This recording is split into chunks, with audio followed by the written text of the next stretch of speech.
नमस्कार, स्वागत है आपका मेरे चैनल द क्वांटम क्वेस्ट में। कल हमने बात की थी डिस्प्लेसमेंट के बारे में, आखिर विस्थापन क्या होता है। आज हम नया टॉपिक लेकर आए हैं यूनिफॉर्म मोशन, अर्थात एक समान गति। एक समान गति क्या होती है? एक समान गति वह गति होती है जिसको हम तय करने में समान समय अंतराल में समान दूरी को तय करते हैं, वह हमारी होती है एक समान गति। Definitions है a body has uniform motion if it travels equal distance in equal interval of time, no matter how small this time interval may be। अर्थात ये हमें नहीं सोचना है कि दूरी बहुत ज़्यादा है तो हम उसको कम समय में तय कर लें, नहीं, जो भी हमारी डिस्टेंस होगी वो एक सेम टाइम इंटरवल में ही अपनी दूरी को तय करेगी। इसके की पॉइंट्स हैं यूनिफॉर्म मोशन के, हमारे जो की पॉइंट्स हैं, मेन की पॉइंट्स। फर्स्ट है हमारा कांस्टेंट स्पीड। इसकी स्पीड हमेशा कांस्टेंट रहेगी, कहीं घटेगी बढ़ेगी नहीं कि आगे चलकर पहले स्लो हो गई फिर आगे चलकर बढ़ गई, नहीं, वो हमेशा पूरी तरह कांस्टेंट ही रहेगी। सेकेंड पॉइंट है हमारा स्ट्रेट लाइन पाथ, क्योंकि जब वो एक समान गति से चल रही है तो इसका जो पाथ होगा वो स्ट्रेट लाइन पाथ होगा, वो कहीं भी अपनी डायरेक्शंस को बदलेगी नहीं। थर्ड है हमारा कांस्टेंट वेलोसिटी, क्योंकि हमारा पाथ है वो एक सीधी रेखा में हमारी जो भी वस्तु है वो गमन कर रही है, तो इसकी वेलोसिटी क्या होगी? हमेशा कांस्टेंट रहेगी, क्योंकि वो अपनी डायरेक्शन को बदल नहीं रही है। फोर्थ पॉइंट है इक्वल डिस्टेंस इक्वल टाइम।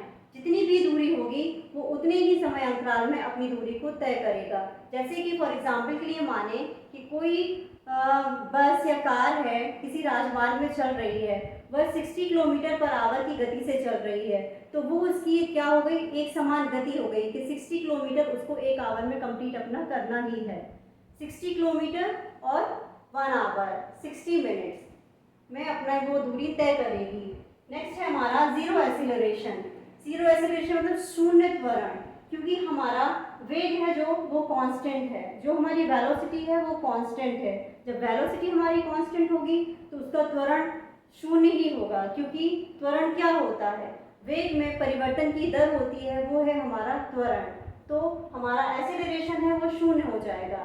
एक ग्राफ के थ्रू मैं आपको बताती हूँ कि वो एक सीधी रेखा में गमन कैसे करेगा। ग्राफ हम जनरेट करेंगे डिस्टेंस और टाइम के अकॉर्डिंग, टाइम के रिस्पेक्ट में। ये हमारी एक्सिस हो गई, this is x axis and this is y axis. यहाँ हम डिस्टेंस को मेंशन करेंगे एंड इधर हम टाइम को मेंशन करेंगे।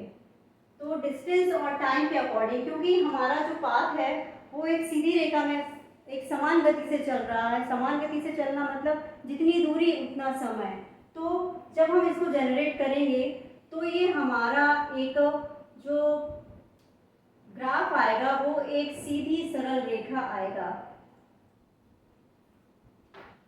तो जब भी कोई वस्तु या पिंड एक समान गति करता है तो हमेशा उसका ग्राफ हम देखेंगे एक सीधी रेखा जनरेट करता है, जो हमारा की पॉइंट है constant velocity and straight line path, हमेशा एक स्ट्रेट लाइन पाथ को तय करेगा। उसमें हमारी डिस्टेंस में एंड हमारी जो उसकी क्या कहेंगे डायरेक्शन में कोई भी बदलाव नहीं होगा, कोई भी चेंजेस नहीं होंगे। तो आशा करती हूँ आपको आज का मेरा ये टॉपिक समझ में आया होगा कि आखिर यूनिफॉर्म मोशन क्या होता है। कल हम बात करेंगे नॉन यूनिफॉर्म मोशन के बारे में कि नॉन यूनिफॉर्म मोशन क्या होता है। उसके आगे के जो टॉपिक्स हैं वो हैं हमारे स्पीड, वेलोसिटी एंड एक्सेलरेशन, उनके बारे में भी हम आगे विस्तार से जानेंगे।